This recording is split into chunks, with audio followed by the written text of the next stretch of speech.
কেউ যদি ইউটিউবে ফেসবুকে সফল হতে চান, আমার ভিডিও দেখে কেউ ধাক্কা মারবেন না ভাই। আমাদের অভ্যাস, আমি ভিডিও দেখলে ধাক্কা মারি, কিন্তু কে কি বলছে এটা না শুনে আপনি ধাক্কা মারেন। কিন্তু ধাক্কা মারলে চলবে না।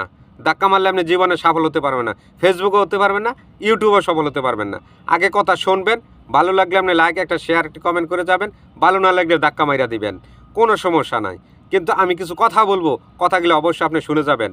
আপনি যখন ফেসবুকে ইউটিউবে কাজ করবেন, তখন আপনি নতুন নতুন ভিডিও আপলোড করলে আপনার 2টা 3টা 4টা ভিউ হবে, আপনার ভিডিও কেউ দেখবে না, ধাক্কা মারবে। তখন আপনি খালি ভিডিও আপলোড করতেই থাকবেন। সকালে করবেন একটা, দুপুরে করবেন একটা, রাত্রে করবেন একটা। তখন যখন আপনার ভিডিওটা 1 মাস পর্যন্ত খালি আপনি আপলোড করতে থাকবেন, তখন যে লোকেরা আপনার ভিডিওটা ধাক্কা মারছে, ওই লোকেরই আপনার ভিডিওটা দেখবে, ওই ভিডিওটাই আপনার দেখে কমেন্ট করবে। এটি হলো ইউটিউব ফেসবুকের নিয়ম। এইভাবে কাজ করেন, আপনি অতি তাড়াতাড়ি আপনি সফল হতে পারবেন।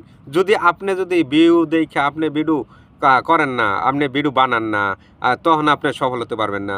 আপনি এই সকালে ভিডিও ছাড়ছেন, বিকালে চেক করে দেখছেন আপনি 2 ভিউ, সকালে ভিউ দেখছেন 2টা, তখন গেলাম আপনি সফল হতে পারবেন না। কিন্তু আপনি সফল হতে পারবেন কিভাবে?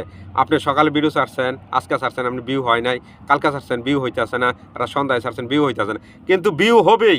এমন কিছু কথা বলবেন, যেই কথা বললে একটা আকর্ষণ থাকবে, এই আকর্ষণের মারফতে আপনার ভিডিওটা অবশ্যই দেখে যাবে। আজকে না দেখ, কালকে দেখবেই, তখন আপনার ভিডিও আস্তে আস্তে ভিউ হবে।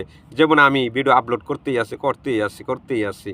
আমি যতদিন পর্যন্ত সফল না হব, শরীরে একটা জিত রাখছি, যতদিন পর্যন্ত সফল না হতে পারবো, এতদিন পর্যন্ত ভিডিও খালি আপলোডই করবো। এটি হলে আছে মনে একটা পুরুষ, আমরা পুরুষ জাতি, আমরা শরীর জিত নিয়ে এখন কাজ করি।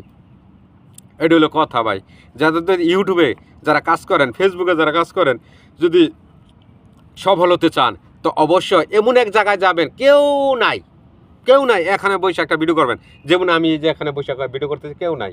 এই ভিডিও যখন আপনি কথা নিয়ে বলতে পারবেন, আস্তে আস্তে তখন আপনি রিহার্সাল করবেন, তখন আপনার কথা আইসা পড়বে, তখন মানুষের সামনে কথা বলবেন। এমন কথা বলবেন যে কথার মাঝে রস থাকবে, রস থাকবে, মানে রসিকার কথা বলবেন। ঠিক আছে?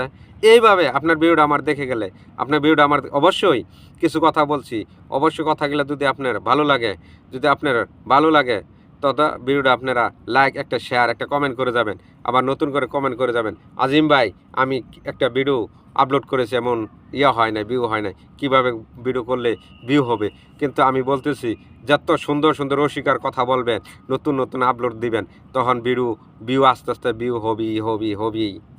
তো যাক, অনেক কথা বলছি। যদি আমার ভিডিওটা আপনার সামনে গিয়া থাকে, তো ভিডিওটা ধাক্কা না মাইরা কথাটি শুনে যাবেন। যদি